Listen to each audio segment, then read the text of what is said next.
정영택 목사의 쉐마 바이블입니다. 오늘은 누가복음 4장 1절에서 13절 말씀을 중심으로 말씀을 묵상하겠습니다. 찬송은 342장 너 시험을 당해 이 찬양이 되겠습니다. 누가복음 4장 1절에서 13절은 여러분이 잘 아시는 대로 예수님께서 시험 받으신 내용입니다. 그래서 말씀이 이렇게 시작됩니다. 예수께서 성령의 충만함을 입어 요단강에서 돌아오사 광야에서 40일 동안 성령에게 이끌리시며 마귀에게 시험을 받으시더라. 이 모든 날에 아무것도 잡수시지 아니하시니 날수가 다함에 줄이신지라. 마귀가 이르되 내가 만일 하나님의 아들이거든 이 돌들에게 명하여 떡이 되게 하라. 예수께서 대답하시되 기록된 바 사람이 떡으로만 살 것이 아니라 하였느니라. 4절 말씀까지를 여러분들에게 읽어드렸습니다. 예수님의 시험에 대해서 우리는 내용상으로 너무나 잘 알고 있습니다. 제가 특별하게 설명드릴 것은 없습니다. 그런데 우리가 이 시험 당하신 예수님의 말씀에 대한 깊은 묵상이 필요합니다. 왜냐하면 예수님께서 세례 받으시고 나서 그 다음에 성령의 충만함을 입고 또 광야에서 40일을 계셨고 그러니까는 세례 받으시고 기도하셨고 하나님의 뜻을 위해서 살고자 하는 그 순간입니다. 어떻게 생각하면 예수님의 공생애를 시작하는 그 바로 그 타임에 예수님이 시험을 받으셨다는 것입니다. 그리고 다른 성경에서 예수님을 시험했다는 얘기는 별로 없습니다. 바로 이 예수님의 시험은 무엇일까? 어떤 의미를 가지고 있을까? 하는 것을 우리들이 좀 더 깊이 생각해 와야 됩니다.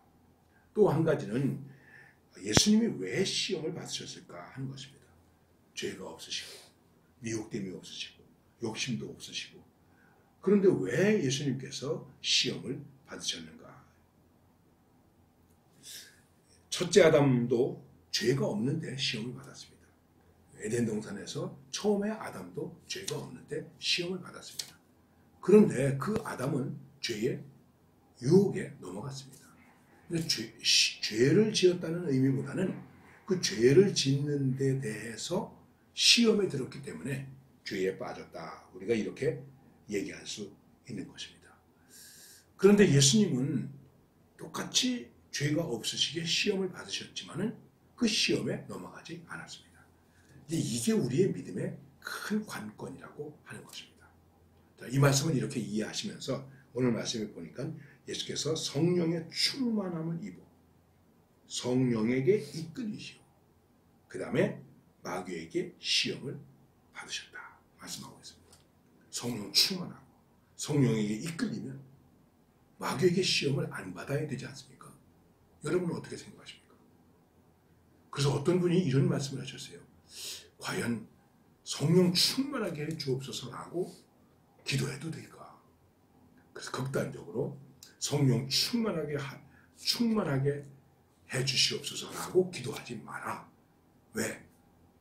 성령 충만해서 성령에게 이끌리면 내 의지가 아니고 성령에게 이끌리면은 그 다음에 기적과 이적이 나타나는 것이 아니라 예수님의 입장에서 보면은 마귀에게 시험을 받으셨다 하는 것입니다. 그럼 여러분은 어떻게 생각하십니까? 한번 깊이 우리가 스스로 생각해 보십시다. 근데 한국 교회 교인들이 정말 성령 충만하게 해 주옵소서. 그리고 지금도 뭐 어떤 집회나 이런 데 가보면 성령의 나타남 뭐 이런 것들을 얘기하고 있습니다. 그게 우리에게 무엇을 의미하는 것입니까? 예수님은 성령 충만하셨는데 성령 충만하심으로 성령에게 이끌리게 되었습니다. 여러분과 제가 성령 충만하다면 어떻게 되겠습니까? 성령에게 이끌려야 됩니다. 하나님의 영에 이끌려야 됩니다. 하나님의 기운에 이끌려야 됩니다. 마치 흙덩어리로 빚어놓은 이 인간에게 하나님께서 그 코에다가 생기를 불어넣으셨다. 그래서 생명, 살아있는 존재가 되었다 하는 것입니다. 그 살아있는 존재가 되었다고 하는 것, living being 얘기하는데 살아있는 존재가 되었다. 이게 진짜 살아있는 거라는 것입니다. 여러분과 제가 성령의 충만함을 입으면 진짜 살아있는 존재가 되는 것입니다. 하나님 앞에 살아있는 존재가 되는 것입니다. 하나님께서 살아있는 존재가 되게 하신 위대한 역사가 일어나는 것입니다. 그러면 어떻게 되겠습니까? 그 하나님의 뜻에 이끌리는 것입니다. 성령에게 이끌리는 것입니다. 이 말씀을 생각할 때 참 두렵고 떨리는 마음이 있습니다. 왜요? 우리는 늘 성령 충만, 말씀 충만, 은혜 충만을 얘기하는데 과연 그래서 내가 어떻게 되었는가 하는 것이죠. 자, 이 말씀 우리가 누가복음 4장 좀 더 지나가서 또 다시 한번 이 말씀을 우리가 볼 수 있는데, 성령 충만하여 성령에게 이끌려 마귀에게 시험을 받게 되셨다. 이 모든 날에 아무것도 잡수지 아니하셨다 말씀하고 있습니다. 아무것도 잡수지 아니하셨다. 다른 복음서에서는 구체적으로 40일간 굶주셨다 이렇게 말씀하고도 있습니다. 금식 기도하셨으니 굶주리신 것은 사실 아니겠습니까? 그래서 시험을 받으시게 됩니다. 마귀가 이르되 내가 만일 하나님의 아들이거든 이 돌들에게 명하여 떡이 되게 하라 하는 것입니다. 자, 시험이 무엇이냐 하는 것도 중요하지만 이 시험 속에서 여러분과 제가 먼저 생각해야 될 것은 성령이 충만하여 성령에게 이끌려 마귀에게 시험을 받게 됩니다. 성령이 충만하여 성령에게 이끌려 하늘의 영광을 보고 하늘 문이 열리고 기적을 해나오고 귀신을 내쫓고 그런 것이 아니라 오히려 마귀에게 시험을 받으시게 되었다. 근데 그 시험의 내용이 무엇이냐 하면은 내가 만일 하나님의 아들이거든 이렇게 말하고 있습니다. 자, 여러분 이게 굉장히 중요한 것입니다. 아주 애매모호한 것입니다. 마귀가 우리를 시험합니다. 우리에게 시험이 들어옵니다. 그 시험이 들어올 때에 그 시험은 어떤 것일까? 막 어려운 시험일까? 차라리 핍박하고 죽이는 시험이라면 괜찮겠죠? 애매모호하게 만든다는 것입니다. 진리에 대해서, 말씀에 대해서, 하나님에 대해서, 내가 믿는 이 신념에 대해서 애매모호하게 만든다는 것입니다. 흐릿하게 만든다는 것입니다. 하나님의 아들이거든 하나님의 아들일 수도 있고 아닐 수도 있다. 하나님의 능력이 있을 수도 있고 그 능력이 없을 수도 있다. 자, 우리가 너무나 잘 아시는 대로 아담이 시험을 받았습니다. 선악과 따먹지 말라고 하셨다. 따먹는 날에는